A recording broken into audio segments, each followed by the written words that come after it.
Hi friends, good evening all. Let us start the class today. ಇವತ್ತಿನ ಕ್ಲಾಸಲ್ಲಿ tricks to remember bacterial ಡಿಸೀಸಸ್ನ ಯಾವ ರೀತಿ ಈಸಿಯಾಗಿ ನೆನ್ಪಿಟ್ಕೊಳ್ಳೋದು ಅನ್ನೋದನ್ನ ನೋಡೋಣ.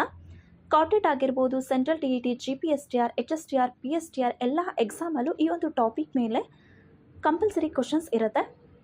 ಫ್ರೆಂಡ್ಸ್, ಎಕ್ಸಾಮಲ್ಲಿ ಯಾವ ರೀತಿ ಕೇಳ್ತಾರೆ ಅಂತ ಅಂದರೆ ಬ್ಯಾಕ್ಟೀರಿಯಲ್ ಡಿಸೀಸಸ್ನ ಕೊಟ್ಟು ಅಥವಾ ವೈರಲ್ ಡಿಸೀಸಸ್ನ ಕೊಟ್ಟು ಫಂಗಲ್ ಡಿಸೀಸಸ್ನ ಕೊಟ್ಟು ಇದರಲ್ಲಿ ಬ್ಯಾಕ್ಟೀರಿಯಲ್ ಡಿಸೀಸಸ್ ಯಾವುದು ಅಂತ ಕೇಳ್ತಾರೆ. ಸೊ ನಮಗೆ ನೆನ್ಪಿಟ್ಕೊಳ್ಳೋಕ್ಕೆ ಕಷ್ಟ ಆಗುತ್ತೆ.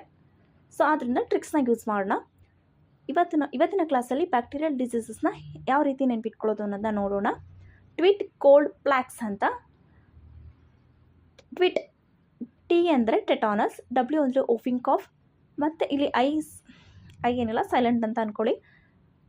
ಟಿ ಮತ್ತು ಟೈಫಾಯ್ಡ್ ಆ್ಯಂಡ್ ಟಿ ಅಂದರೆ ಟ್ಯುಬರ್ಕ್ಯುಲೋಸಿಸ್. ಟ್ವಿಟ್ ಮುಗೀತು. ನೆಕ್ಸ್ಟ್ ಗೋಲ್ಡ್, ಜಿ ಒ ಅಂದರೆ ಗೋನೇರಿಯಾ, ಎಲ್ ಅಂದರೆ ಲೆಪ್ರೋಸಿ, ಡಿ ಅಂದರೆ ಡಿಪ್ತೀರಿಯಾ, ಗೋಲ್ಡ್ ಮುಗೀತು. ನೆಕ್ಸ್ಟ್ ಪ್ಲ್ಯಾಕ್ಸ್, ಪಿ ಎಲ್ ಎ ಅಂದರೆ ಪ್ಲೇಗ್, ಸಿ ಎಚ್ ಅಂದರೆ ಕಾಲರಾ, ಎಸ್ ಅಂದರೆ ಸಿಫಿಲಿಸ್. ಪ್ಲ್ಯಾಕ್ಸ್ ಮುಗೀತು. ಇಷ್ಟ ಫ್ರೆಂಡ್ಸ್. Thank you all.